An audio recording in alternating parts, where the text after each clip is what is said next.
દાહોદ શહેરમાં smart city project અંતર્ગત રસ્તાઓને પહોળા કરવાની કામગીરીના ભાગરૂપે ભીલવાડા વિસ્તારમાં મોટા પાયે દબાણ હટાવ અભિયાન શરૂ કરવામાં આવ્યું. નગરપાલિકાની ટીમે પ્રાંત અધિકારી, મામલતદાર અને પોલીસ બંદોબસ્ત સાથે કામગીરી હાથ ધરી હતી. 4 જેસીબી મશીન સાથે MGVCLની ટીમ પણ હાજર રહી હતી. રસ્તાને અડીને આવેલા કાચા ઝૂંપડા, પતરાના શેડ અને અન્ય દબાણો દૂર કરવામાં આવ્યા હતા. નગરપાલિકાના ચીફ ઓફિસરના જણાવ્યા મુજબ દબાણદારોને 1 મહિના અગાઉ નોટિસ આપવામાં આવી હતી, પરંતુ કેટલાક મકાન માલિકોએ સ્વૈચ્છિક રીતે દબાણ દૂર ન કરતા કાર્યવાહી કરવી પડી હતી. સ્થાનિક રહીશોએ આ કાર્યવાહી સામે વિરોધ નોંધાવ્યો હતો.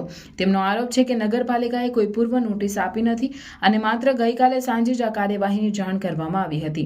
વધુમાં તેમનું કહેવું છે કે માત્ર ગરીબોના દબાણો જ દૂર કરવામાં આવી રહ્યા છે, જ્યારે શ્રીમંત લોકોના પાકા મકાનોને હાથ લગાવવામાં આવતો નથી.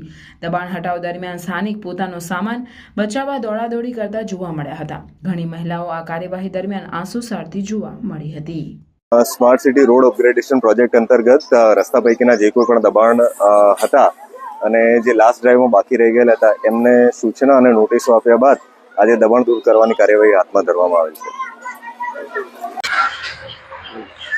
અમારે નોટિસ આપી નહીં અને અમારે સાંજે આવીને 10 મિનિટનો ટાઈમ આલ્યો તો અમે 10 મિનિટમાં જઈએ તો જઈએ કઈ 3 વાર માપવા આવ્યા તો એમાં એમ કીધું કે તમારો ઘરો ના જાય, એટલે અમે કશે વ્યવસ્થા ના કરી અને અમારે કશું સરકારનું અમારે કશું મળ્યું નહીં. આની સુધી બીજી વાર અમારા તોડ્યા.